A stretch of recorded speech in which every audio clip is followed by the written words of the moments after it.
This chapter is about fatigue, specifically cancer-related fatigue. In it, we will talk to somebody who has undergone treatment for breast cancer and hear her experiences of living with fatigue.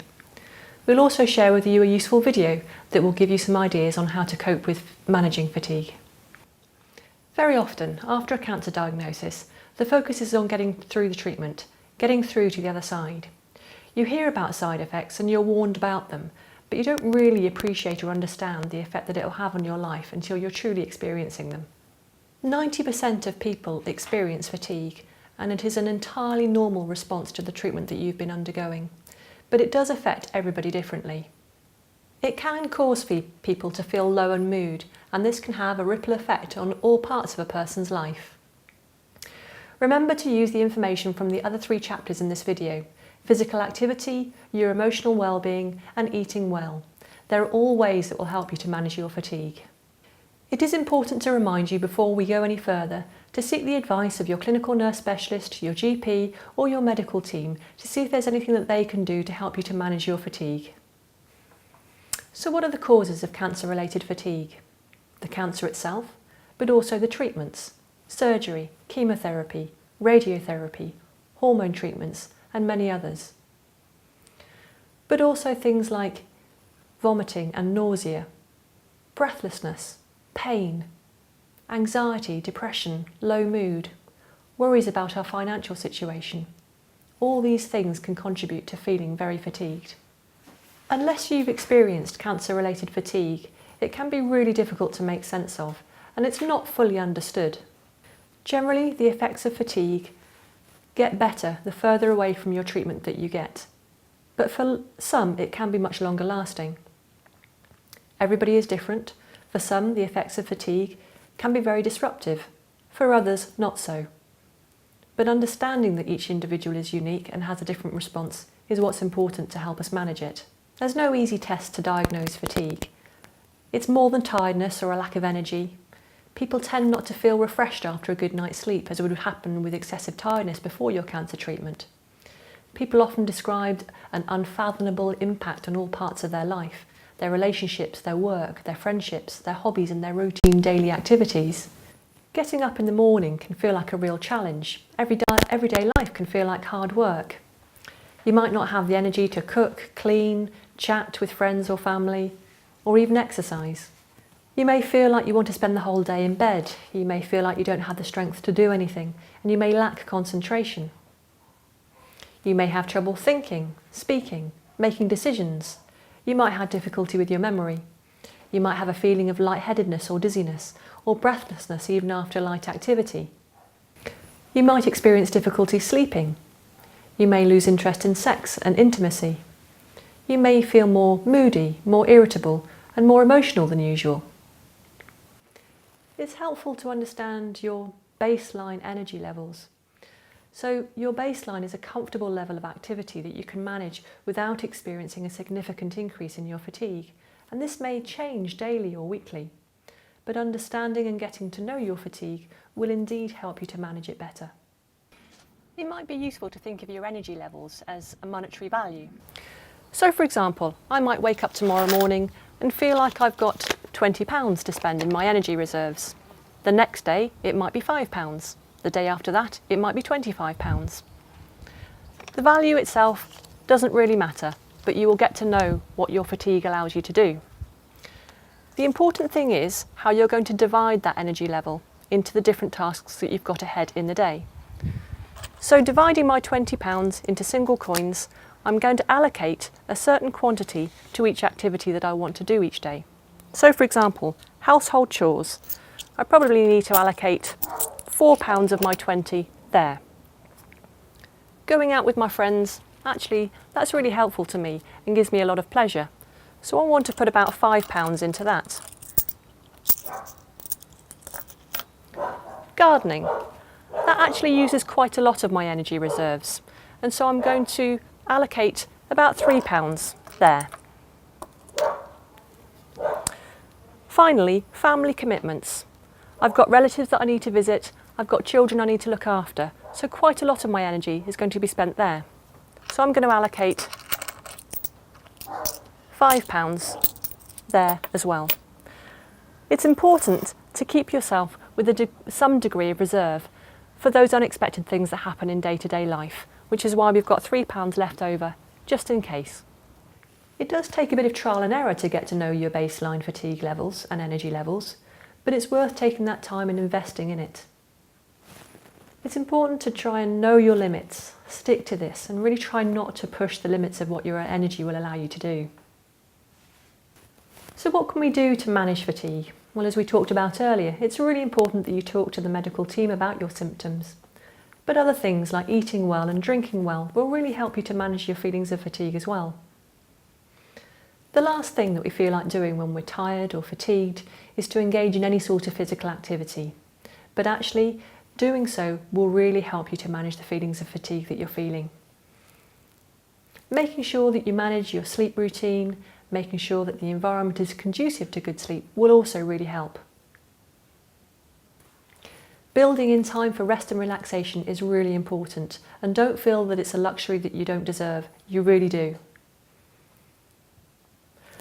One thing that we'll hear a little bit later from Liz is around keeping a fatigue diary, which was really instrumental in helping her to understand her level of fatigue and map it out over time and see the improvement that she's made over the weeks and months.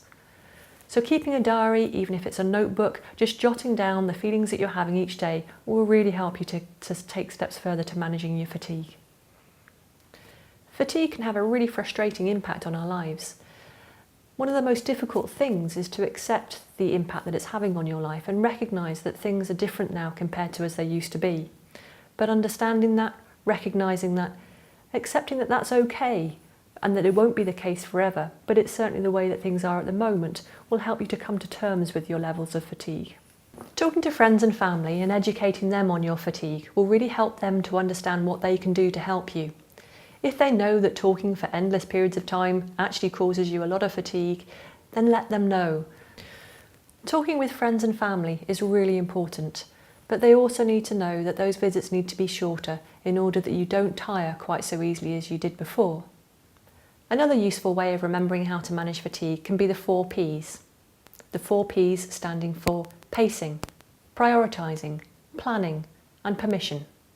If we take prioritise firstly, it's useful to think about what has to be done, how much energy will it use, and what can be delegated to other people or to perhaps the next day. P for planning. Write a list, know when your energy levels are at their highest, and work to that. And keep an energy diary. P is for pacing, and that's allowing yourself more time to get things done, but also stopping before you become too tired. P is for permission. Permission to allow yourself to do things differently, but also learning to say no and explaining to others how you are feeling. It's also about accepting help and allowing others to offer you help. Accept help. People often want to help, but they don't know how to, and they may need your permission to guide them on how they can help you through your experiences with fatigue. Some useful ideas for managing fatigue are cooking in bulk and freezing meals, online shopping, maybe preparing a ready meal for your evening meal. Set yourself realistic goals and record them so that you can map your progress over time. Spread household activities over a week. Maybe change your standards about what needs done in terms of household chores. Ask others to drive. Sitting rather than standing, for example in the shower, can save you a lot of precious energy. If you're working, it might be that you can talk to your employer about making reasonable adjustments in the workplace to help you to manage with your symptoms of fatigue. It's important not to underestimate the emotional impact that a cancer diagnosis and treatment can have on your levels of fatigue. And if you feel that you're low in mood or feeling stressed or anxious, it's important that you talk to somebody. And it might be that in the first instance you talk to your GP. It may be that you access the support of a counsellor. It may be that your local Macmillan Information and Support Centre can give you some advice on where to go to access relaxation sessions or mindfulness classes. So if you visit your local Macmillan Information and Support Centre, you'll find some really useful resources, and one such resource is the Coping with Fatigue and Tiredness booklet, which contains a very useful diary, which you'll find at the back of the booklet, a fatigue diary where you can note down your levels of fatigue in the morning, the afternoon and the evening, and any other notes that you might wish to take. The other really useful resource is a resource called Move More, which contains a useful DVD on activity and exercise. There is a recording your daily achievements chart, which covers a period of 12 weeks. And then at the back, you've got a really useful section where you can record and set yourself some achievable and realistic goals that you can map out your progress over the weeks.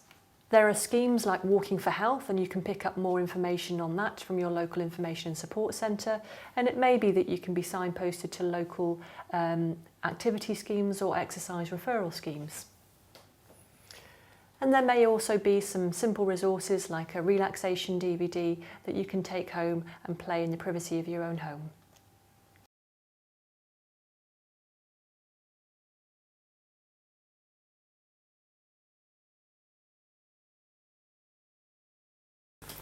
Liz, thank you very much for joining us today to talk about your experiences of cancer-related fatigue. I wonder if I can ask you to share with us your experience of cancer and what treatments you've gone through. Right, I had breast cancer, so I had chemotherapy, radiotherapy, followed by Herceptin injections, 18 Herceptin injections. Okay. And has that been quite recent that you've had that treatment? I finished my Herceptin injection 4 weeks ago. Oh gosh, so very recent. Yeah. Very recent. Yeah. And is fatigue something that you've experienced during your treatment? Definitely. It was something that crept up on me really. So during chemotherapy, probably for the first session, I didn't feel too bad at all. But after the second dose of chemotherapy, I felt my body changing and was definitely becoming quite fatigued. Okay. And did you know it was fatigue when you started to experience these symptoms? Was it a label that you could attach to it, or was it just a feeling that you were a bit sort of bewildered by? No, I definitely knew that it was fatigue, Okay. because I was at the stage where actually just going upstairs became a chore really. Okay. So sort of simple activities of daily living almost became quite challenging. Yes, Okay. so I found that I had to pace myself. Okay. So you can do things, but you do it by pacing yourself really. Okay. So some of the strategies you used, like pacing, helped you to manage the symptoms? Yes, definitely, yes. Okay. Can I ask how fatigue affected you in other ways in your life, sort of as a whole, and relationships perhaps? Yeah. It affects you emotionally. I became quite, I suppose, short-tempered really, because I found everything a chore. Okay. So things that you would do naturally became harder to do. Yeah. So I became frustrated with that, because you want to feel yourself really again. Absolutely. And perhaps don't appreciate at the beginning that will take time. Yeah. And it's something that you have to help yourself with. I discovered that. Okay. And were you able to talk to friends and family and maybe the doctors and nurses about what you were experiencing? Yes. Yeah. Not that I did, to be honest. Okay. Probably at home I would express the fact that I feel quite tired. Yeah. Maybe not so much when I went to the hospital. Okay. I'd probably been asked the question, how are you feeling? And Yeah. I would have said, oh, I'm feeling tired. Yes. But I think that's part and parcel of having treatment, so Yes. it's perhaps to the nurses. They would expect you to be saying something like that. Okay. So tell us a little bit more about how you managed your fatigue and how you dealt with it. It sounds like you reached a point where you accepted it as part of the side effects of the treatment that you'd had, and then that led you to find some ways to manage it, like pacing, as you were describing earlier. I started off by actually doing short walks. Did you? So something like just walking around the block. So I planned to do this with my husband. It wasn't far. I thought this will be fine. But in actual fact, I discovered that it was really hard work. Okay. So the following day I didn't feel quite so keen on doing it. But I think you have to help yourself. So I found that actually I had to do it because I knew that if I didn't, this wasn't going to go away. In actual fact, by that time, the fatigue probably was getting worse. So not necessarily wanting to get up and go for a No. walk, but thinking this is part of my... Yeah. Sort of This was rehabilitation. winter as well, so Yeah. which didn't help. No. But gradually, the walks became a little bit longer. Yeah. Went to a local National Trust property where they have a lovely walk, Yeah. lots of benches, so Yeah. you can actually Right. do a little walk, sit down, then go a bit further. So, Brilliant. and I really did benefit from that Yeah. mentally as well, Yes. Yes. because suddenly you were doing something that was normal. Yes. Yes. And enjoying all that goes with Yeah. visiting a National Yeah. Trust property Yeah. and having those benches where you can sit down and sort of conserve a bit of energy is really helpful Yes. as well, isn't it? So you built up a bit of stamina by setting some small goals initially. And Initially, yes. Although I would say that probably wasn't enough because, if anything, the fatigue was getting worse and it was affecting my legs in Okay. particular. Okay. So something as simple as going upstairs Yeah.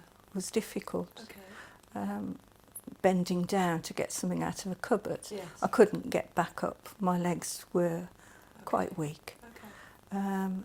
So I decided actually probably needed at that stage to do a little bit more. So I asked for referral for an exercise, which I did through the chemotherapy unit, and I haven't looked back really. Although gym isn't my favourite place. No. It was there was a programme done for me that actually looked at the weaknesses in my body and was actually working on that. Okay. And then one day I was actually in the gym on the row machine and suddenly realised actually, who would have thought this a few months on, that I would be able to be on a row machine doing this, and mentally that makes you feel so good.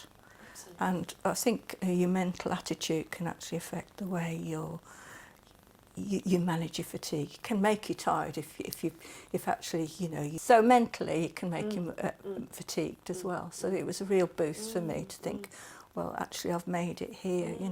So I went out to the gym feeling really good. Brilliant. Brilliant. So it had a sort of a knock-on effect in a way. By It did, going to yeah, the gym. definitely, That yeah. gave you some good feelings, Yeah. and that sort of spurs you on to do more of it. I That's guess. right. And it's part of getting back into life and being normal. Absolutely. So that was a big boost for me. Okay. And eventually, my legs have improved. They've improved. I still do get aches and pains, but I think that's still part of the medication that's been in my system. Okay. But I'm a lot stronger now. Yeah. Good. So the benefits were, for me, for exercise, was excellent, really. Yeah. Good. Good. So physical activity has been really important for you. Were there any other ways of managing fatigue that you found really helpful? Sleep patterns or relaxation classes or anything along those lines? Yes, I also did mindfulness class. Did you? Yeah. And that helped because actually you were with a group of people that are going through the same thing at the same time. And it helps because, again, it's you mentally, it helps you to overcome the feelings which actually can drag you down if you allow them. Yes. So I found that useful. Good. So taking charge and being with other people, other like-minded people, Yes. to get you through. Yeah. Because I think it's only those people that really understand. Yeah. So I found that I went to mindfulness class and suddenly everything that I was feeling, everyone else was the same. So mentally that helps. And was there anything helpful or perhaps less helpful that other people might say or do that you found sort of frustrating and then found ways of kind of managing? For instance, people saying, oh, you have an early night and you'll feel better in the morning. Was that sort of thing ever said in terms of advice that might have been given that might not have been so helpful? what wasn't helpful, I suppose, is people actually saying to me, "Oh, you look really well," and almost assuming that that's it, it's all over and done with, and that you could carry on as normal. And as much as perhaps you want to, physically, your body won't always allow you to do that. So that was quite difficult. Sometimes you felt like you were making excuses. People sometimes think that you can have the energy to carry on as you did before, and that's because, I believe, they think actually, well, she does look well, and forget that your body's actually taken a lot of medication that does affect you. So one of the things that I found most useful was the use of a diary. Okay. So basically all I did was I took myself off, or sent my husband actually, down to the local supermarket to buy quite a large notebook. Yeah. So right from the beginning, I always wrote daily how I was feeling. And that way I found that as the treatment went on, and sometimes something perhaps scary happens and you think, oh, this isn't normal, you can actually refer back to what you'd written, and it was reassuring. So I did that for medication, but I also did that for gradually fatigue started to be recorded. So I knew, I could see that actually the fatigue, although I could feel it, actually I could read in the diary that, yes, this is getting worse. Yeah. And I was going through a stage where I had pain in my spine. My head felt too big for my body, and generally dizzy, which I later discovered was partly because of the treatment, partly because there was a problem with a medication that I took for something completely different, which was causing this problem. And by this time I'd started to set myself goals because I was desperate to feel normal, and decided that actually I'd have a go at the ironing. And I found that very difficult because I couldn't stand for very long because I was feeling dizzy. So what I did was I ironed a couple of items, I sat down, had a rest, then got back up and did the same thing. And I did eventually complete that ironing. Took some time, but at the end of it you actually feel quite good because you've achieved something. Absolutely. Yeah. But it was very tiring. Yeah. Yeah. But the choice is you can either sit and dwell on your fatigue, or you can try to set yourself some goals to overcome it. And I think that was one of the turning points for me, that actually I could do things, but I couldn't do them as quickly as perhaps I wanted to. So differently. So one of the things that I quite clearly remember was actually being in the house on my own, and my legs had been an issue for some time, quite painful, difficulty getting up and down stairs. But this particular day I'd knelt down to get to a lower cupboard to get something out, and found that actually I couldn't get back up.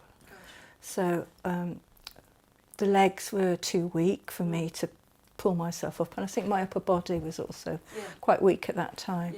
So I found myself shuffling the best I could around the kitchen till I got to the sink, where actually I managed to get a better grip in order to pull myself up to be able to stand. And that's one of the turning points, because I thought this has got to stop, because it's really limiting what I can do now. So basically that's probably one of the main reasons maybe that I chose to do something about exercising the legs. There were times when I pulled myself up the stairs, but when I came back down, for some reason that was more difficult. So I actually sat on the stairs and came down that way. But I wanted desperately to be normal, so for me that wasn't normal. So we have to accept that that's the drugs that have caused that problem, and it's going to continue probably to cause a problem until you've finished treatment. But doing the exercise program that I had, helped so much with problems, definitely with the legs. So I still have aching legs, but actually they're not a problem, and it's something you just learn to ignore. And do you feel like the strength in your legs is getting better as each week passes? Yes, they're definitely, yes. I can walk quite long distances now. The following day, I think that actually you do feel that you can tell you've been for a long walk. Yeah, yeah. But it's not that much of a problem anymore. So it sounds like you took a really staggered approach to building up your strength again, and started off with quite small goals, but ultimately got to where you wanted to be through sheer determination as well. Yes, yeah. And I think it's too easy to sit in an armchair or lie on a sofa because there are days when actually that's what you want to do. Yes.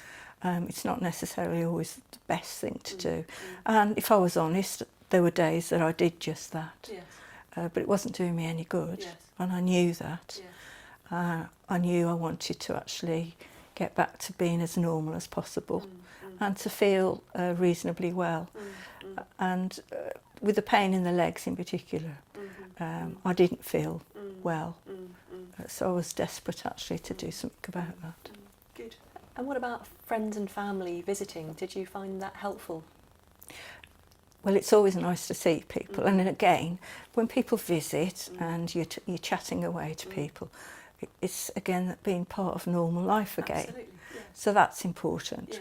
However, one thing I would say is that to ensure they don't outstay their welcome, because whereas in the past you may have been a couple of hours and you'd be quite happy to talk or make coffee, it was difficult actually to maintain that because you feel so tired. And I found myself at times looking at my watch and thinking, oh, when are they going? Okay. So is it helpful to sort of talk to friends and family and say, look, I'm struggling a bit with fatigue, and it affects how long I can sort of chat for, so maybe we can, limit visits to an hour or so. Is that the kind of thing that you found quite helpful? Or? I think in hindsight that was probably what I should have done. Okay. But you discovered that, yes. And it is good to limit how many people come to see you, perhaps in a week, or because what you find is they will talk to you about, well, most of them will talk to you about what's happening, and so mentally that can affect you again. So it's almost like a vicious circle, really, is that you become tired mentally because of that as well. Yes. So it's not only how you feel, your body feels, it's how your mind feels as well. So different types of fatigue, physical as well as emotional. And sometimes the emotional fatigue can be worse. Yes.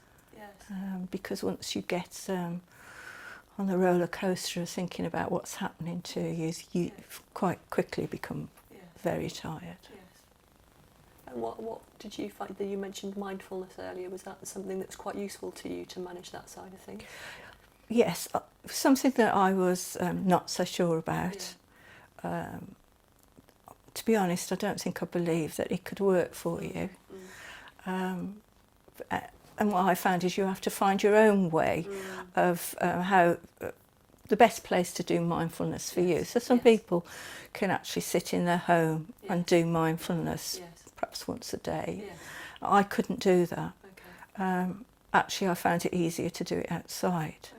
So I sit on the patio, on the bench, and I can actually relax and I can actually carry out mindfulness that way.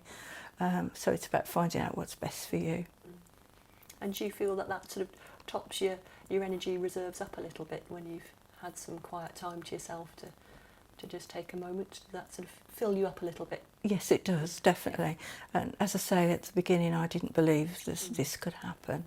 And it is hard work, so that actually learning mindfulness, and it's something that you have to continue to do. It isn't like a 6 weeks course and that's it.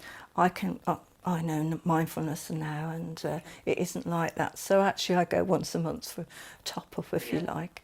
And I don't do mindfulness every day, but when I get stressed, I try to do that, and it definitely does relax you. It's having all those strategies available to you, I guess, isn't it? You know, sort of, you know what you can use when you need them. Yes. Yeah. Yeah. Putting you back in control, I guess.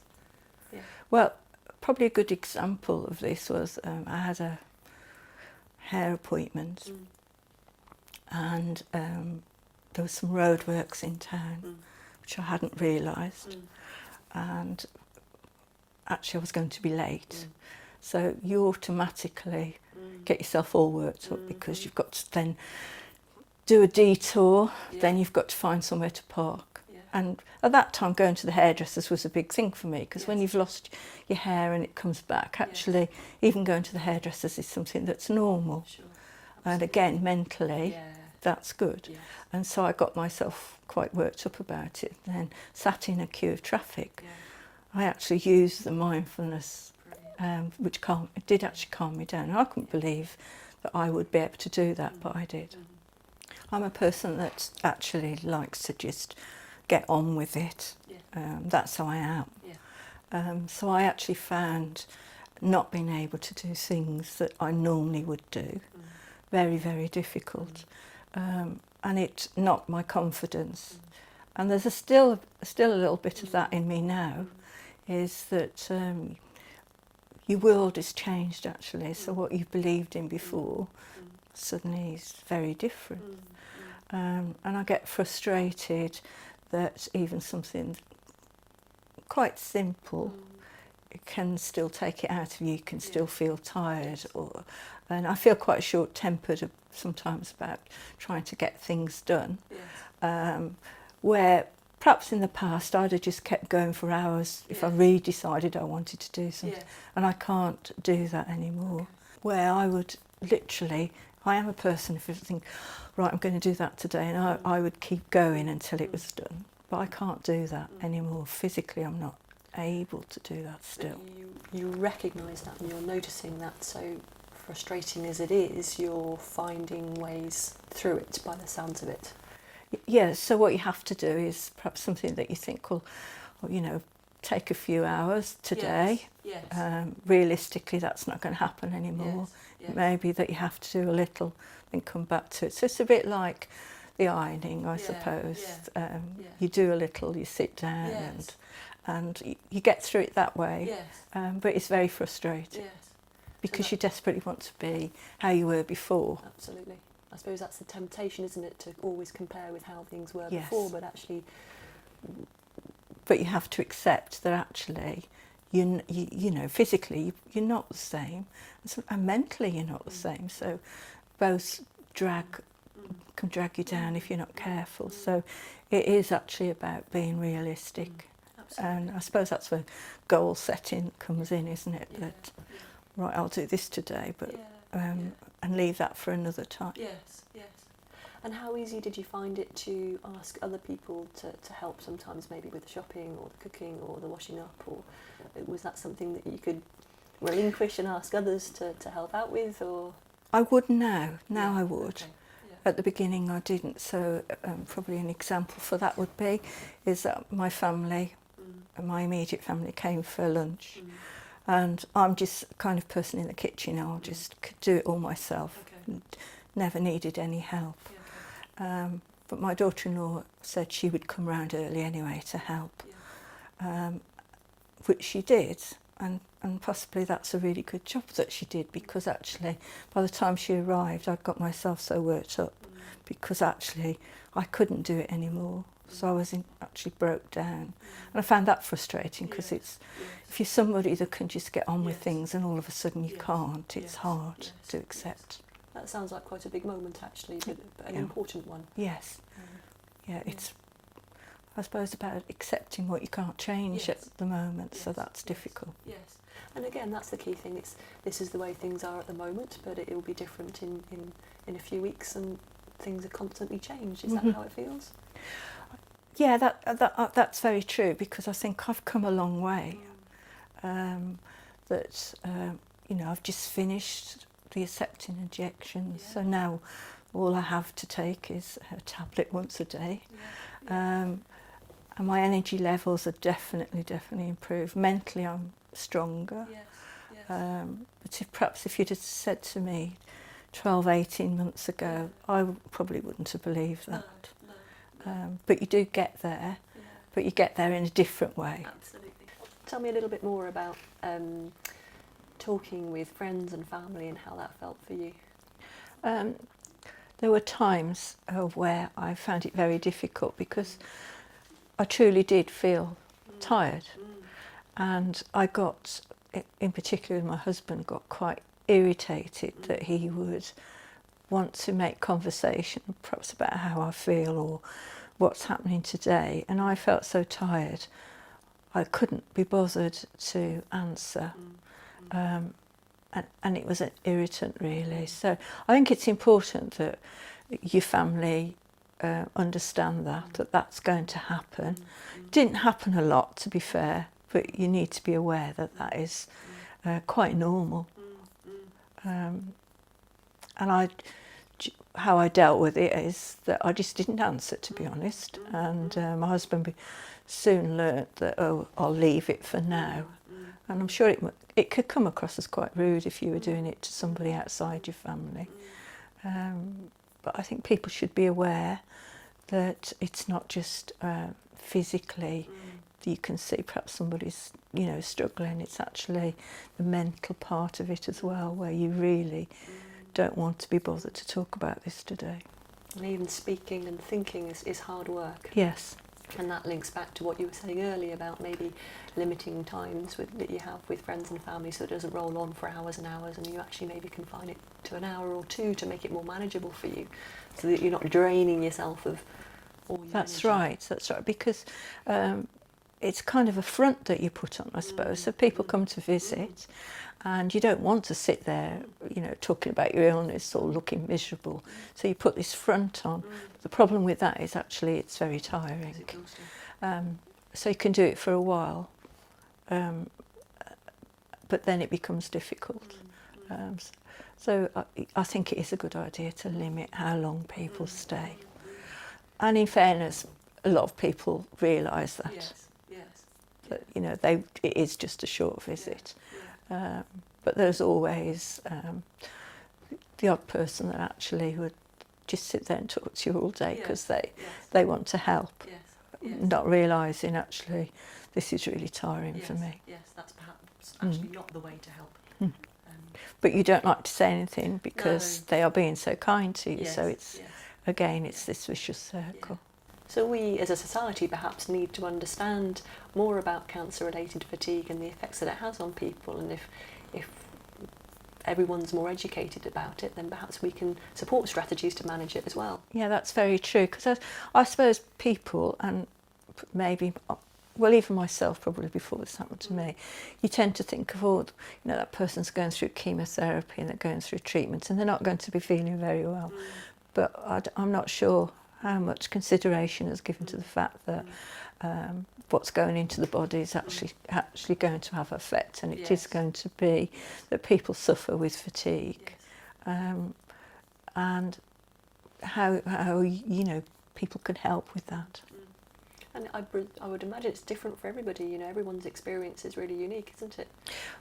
That's very true, because when I had my radiotherapy, I can truthfully say I didn't feel tired at all. And yet you warned that this is going to happen and you will feel tired, and it could come weeks later.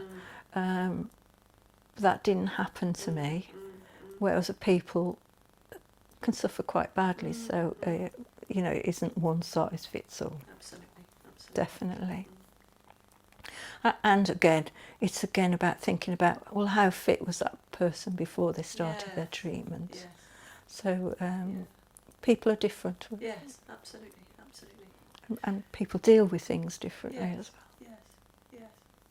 Yes. And did you find that you would different days? Did you find that you would sort of plan ahead and think about the activities that were ahead of you, and think about your energy levels at all in that way, and how you might modify? I think there was a little bit of that, because actually Monday normally for me is a day that I like to get things done, free up time for the rest of the week. But that couldn't happen anymore. I soon discovered that. So it is about, actually, you do have to put some planning into that, Yeah. whether you realise you're doing it at the Yeah, time. yeah. But everything seems different, and Yeah. everything's. I think things feel a chore sometimes. Yeah. So you have to be realistic. And possibly have to change some of your standards. Yes, true. I have a thing about the kitchen floor being clean, and it's possibly the first thing I look at when I've been out and I come back. And but I couldn't do that. No. You know, I did find myself thinking, oh well, it won't matter today. Yeah. Yeah. Which that sounds silly, but that's a big thing for me. Absolutely, it is. No, it's a big thing for me. Yeah, absolutely. But that was okay. You learnt to live with that. Yeah, just shut the door was what I learned. Shut the door on it. It's not there. But I physically couldn't do the cleaning the floor as often as perhaps I would have done. So I'm sure people who would listen to this can relate to it. It might not be the kitchen floor, but it will be something. Of course it is. Yeah. Mm-hmm. What I've learnt from all of this is to accept what's happened to you, but you need to set goals for the future. So they need to be done in small steps. I've learnt that. So you set yourself a goal, achieve that, and then move on to the next one. My biggest goal at the end of it all was that I wanted to take a holiday. And if anyone had asked me when I first started my treatment, I would have thought, I'm not ever going to go on holiday because I'm going to be too tired for this. But that's not the case. But we're deciding really that I'll set goals and I'm going to get there. I find I have.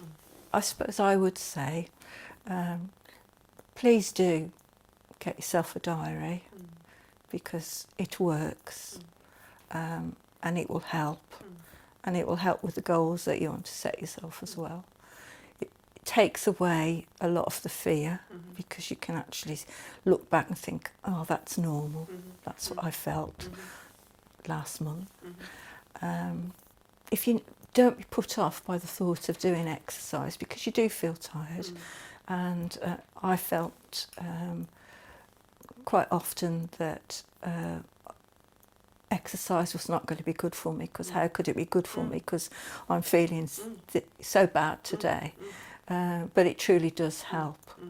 And although I'm not a great gym lover, and I did actually not go to the gym for probably over 3 weeks, I then discovered that my legs were already seizing up.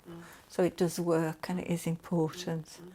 And you might feel like, no, I don't want to do this anymore, but please stick at it because it does help.